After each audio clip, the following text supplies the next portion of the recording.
গরুর মাংসের কালাভুনা মানে হচ্ছে মাংসটাকে পুড়িয়ে কালো করে ফেলানো। হ্যালো এভরিওয়ান, আসসালামু আলাইকুম। আজ আমি আপনাদের সাথে শেয়ার করব বাসায় কিভাবে পারফেক্টভাবে গরুর মাংসের কালাভুনা তৈরি করবেন।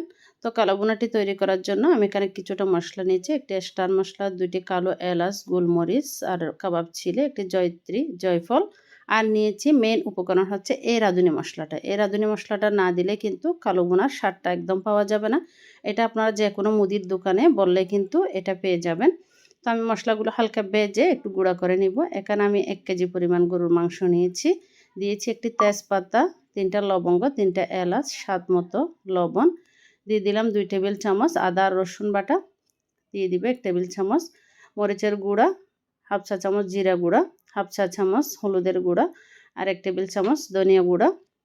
দিয়ে দিব কিছুটা পেঁয়াজ বেরেস্তা। এই কালাভুনার ক্ষেত্রে কিন্তু পেঁয়াজ বেরেস্তাটা ব্যবহার করার চেষ্টা করবেন সবাই। আর দিয়ে দিবে একটি পেঁয়াজ। আর দিয়ে দিলাম যে মশলাটা তৈরি করে রেখেছি ওখান থেকে কিছুটা মশলা। আর কিছুটা মশলার আমি রেখে দিয়েছি। এখন সরিষার তেল দিয়ে ভালো করে হাত দিয়ে মাখিয়ে নিব। আজকের রেসিপিটি যদি আপনাদের ভালো লেগে থাকে ভিডিওতে একটি লাইক, কমেন্ট, শেয়ার করে অন্যদের দেখার সুযোগ করে দিবেন। আর পেজটিতে ফলো দিয়ে সাথে থাকবেন। আর ইউটিউব চ্যানেল থেকে দেখে থাকলে আমার চ্যানেলটি সাবস্ক্রাইব করে পাশে থাকবেন। আর ভিডিওটি কে কোথায় থেকে দেখছেন অবশ্যই বলতে ভুলবেন না। এখন এভাবে করে আমি 10 মিনিট রেখে দেওয়ার পর এই যে প্রেসার কুকার নিয়ে নিলাম। প্রেসার কুকারের মধ্যে মাংসগুলো দিয়ে দিব। দিয়ে 1 কাপ পরিমাণ আমি পানি দিয়ে দিব এখানে। পানি দিয়ে 10 থেকে 12টার মতো শীষ দিয়ে প্রায় 80% মতো রান্না করে প্রেসার কুকার থেকে নামিয়ে নিব। এই যে এখন এই মাংসগুলো নামিয়ে নিয়েছে। এখন একটা প্যানের মধ্যে তেল দিয়ে দিলাম। দিয়ে কিছুটা আদা রসুন কুচি দিয়ে দিব। এই কালাভুনার ফোড়নটা দেওয়ার সময় অবশ্যই আদা রসুনটা ব্যবহার করার চেষ্টা করবেন। আর দিয়ে দিবে একটি বড় সাইজের পেঁয়াজ। আর দিয়ে দিব 3টা শুকনো মরিচ। দিয়ে ভালো করে একটু করে কষিয়ে নিব। কষানো হয়ে গেলে এখন আমি দিয়ে দিব যে মাংসটা আমি রান্না করে রেখেছিলাম সে মাংসটাই দিয়ে দিব। দিয়ে ভালো করে পেঁয়াজের সাথে মিশিয়ে নিব। আমার মাংসটা কিন্তু আমি প্রেসার কুকারে প্রায় 80% মতো সিদ্ধ করে নিয়েছি।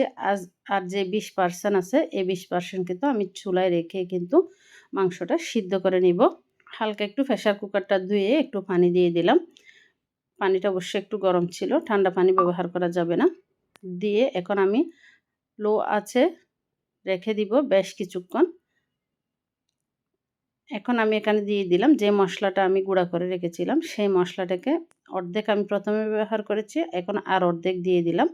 দিয়ে মশলাটা দিয়ে ভালো করে মিশিয়ে নিব। এখন ঢাকনা দিয়ে অপেক্ষা করব প্রায় 15 থেকে 20 মিনিটের মতো। এই যে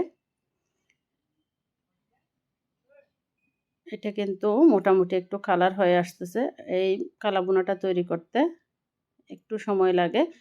এটা হচ্ছে আসলে হুটহাট করে চুলার আঁচ বাড়িয়ে দিয়ে কিন্তু কালাভুনা করা যায় না। চুলার আঁচটা মিডিয়ামে রেখে কিন্তু কালাভুনাটা তৈরি করতে হয়। এখন আমি এখানে দিয়ে দিব 3টা কাঁচামরিচ। আমার কালাভুনাটা কিন্তু মোটামুটি রেডি হয়ে গেছে। তো কালাভুনা মানে আসলে ফুরিয়ে একদম কালো করে ফেলা নয়। এই যে আরও 15 মিনিট চুলায় রাখার পর কালাভুনার কালারটা কিন্তু এরকম আসছে। তো আপনারাও চাইলে কিন্তু খুব সহজে কালাভুনাটা তৈরি করে নিতে পারেন। আর এই কালাভুনাটা দেখতে যেমন সুন্দর হয়েছে খেতেও কিন্তু মাশাআল্লাহ অসাধারণ হয়েছে। আর এতটা সফট হয়েছে, একদম জুসি। এই যে দেখে হয়তো আপনারা বুঝতে পারছেন। আজকে এই পর্যন্ত। আল্লাহ হাফেজ।